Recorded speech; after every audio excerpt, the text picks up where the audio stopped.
All right, story time. So, my criminal history started when I was 14, when I first started using nicotine, drugs, and alcohol. About 14 or 15 or 16 years old, I already experienced with cocaine, alcohol, marijuana, and liquor.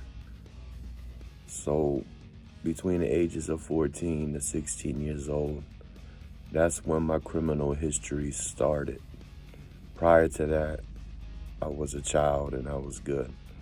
So when I was a preteen,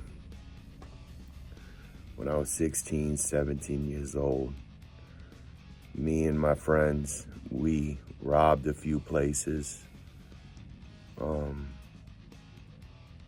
We robbed a few businesses. Sometimes we got a little bit of money, sometimes we didn't. Back when I was a teenager, me and my friends would steal from the mall and we would steal from corner stores.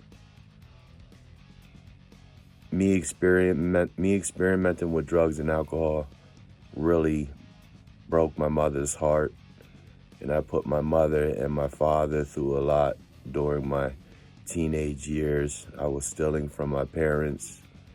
I was getting into fights from my parents. I was stealing from my parents for drug money. So when I was a teenager, into my 20s, I was getting into a lot of fist fights with my friends because I thought fighting was cool, so I would start trouble. You know, I think one time this guy looked at my girlfriend and I burned him in the face with a cigarette. I stole from my friends.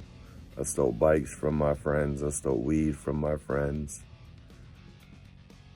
But when I was back in 1999, I met a couple girls, Amanda and Sierra, and they were my true loves. But I was domestically violent towards both of them girls, and I was abusing them mentally and physically, you know, because I was using cocaine, I was using drugs, I was using alcohol, and my mind was in the gutter, and I thought the worst of the worst, and I was geeking, and I was tripping, and I was always drunk, and I was domestically violent towards them girls, physically and mentally and verbally. So them girls had to deal with my mental health issues and my domestic violence the best way they knew how, which was to totally leave me and never return. Them girls had to leave me for their safety and their well-being and their mental health, and I respect that.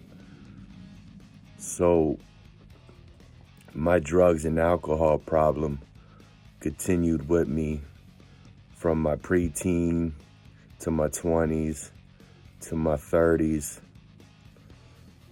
In my 30s, I met one of my friends, and we were at my house, and we were partying, and I was being nice to him. He was my old friend who I actually robbed a few businesses with back when I was a teenager. We ended up getting together in my 30s, and he looked at my mother wrong. Well, in my mental health illness, and I was so drunk, and I was smoking weed, and I was really, really drunk. We were drinking liquor, and he just looked at my mother wrong, and I hit him, and we got into a fight. This is in my 30s. I ended up getting charged, but they came back and jumped me pretty bad, so they ended up getting charged. So we ended up dropping charges on each other. But that was in my 30s when, again, drugs and alcohol destroyed my friendship with my friends and my family. So in my 30s, drugs and alcohol was still a problem, and I was still getting into trouble. So in my 30s, my stepdad, who used to be domestically violent towards my mom, came home high and drunk on fentanyl, whatever he was high and drunk on. Started beating down the door, started beating on the walls. And I protected my mom, and I hit him pretty bad to get him away from my mom. And I didn't think he was going to make it there for a minute, but he ended up making a full recovery. And, you know, I was just protecting my mom.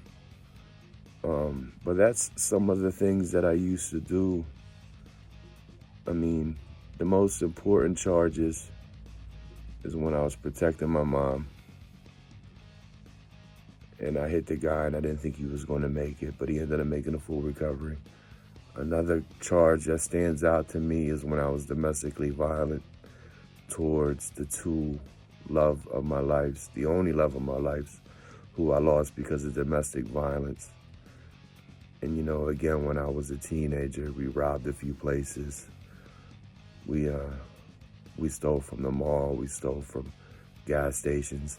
One time when I was a teenager, me and my friends had a gun and it was broken, but we were planning on robbing a corner store, but we got spooked and we never did it.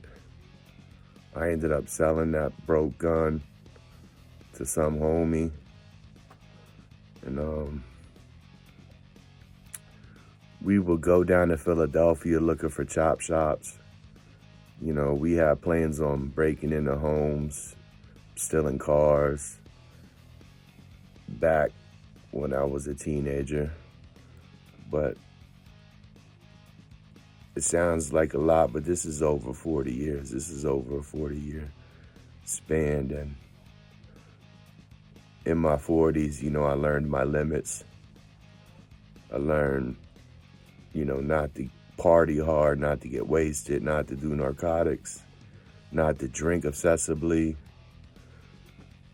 These are things I learned over the years. But when I got into a fist fight when I was drinking in my 30s with my friend, and when I hurt my stepdad that I thought was attacking my mom, and I was protecting my mom, and I didn't think he was going to make it. When them two incidences occurred, in my mind, I was thinking, man, drugs and alcohol are ruining my relationship with my parents. Drugs and alcohol are ruining relationships with my girlfriends, with my friends. And after them two scuffles occurred in my 30s, I gave up drinking. I gave up using narcotics. And my life's been about family, church, you know, sports. You know, I haven't been drinking obsessively.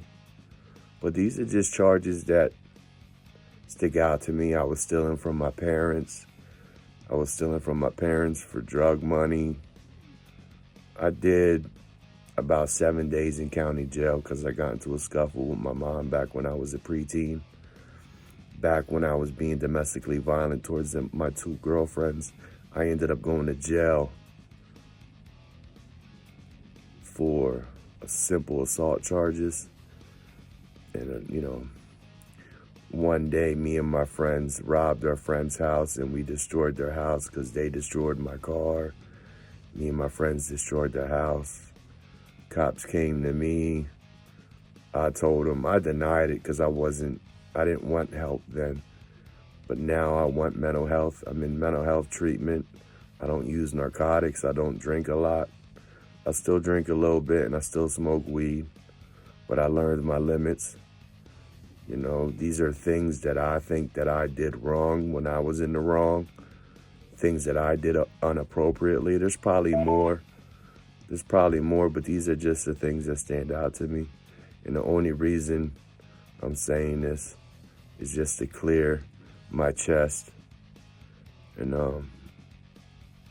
get right with the Lord, stay off drugs, get on my mental health medicines, continue to go to mental health treatment, and have faith in God.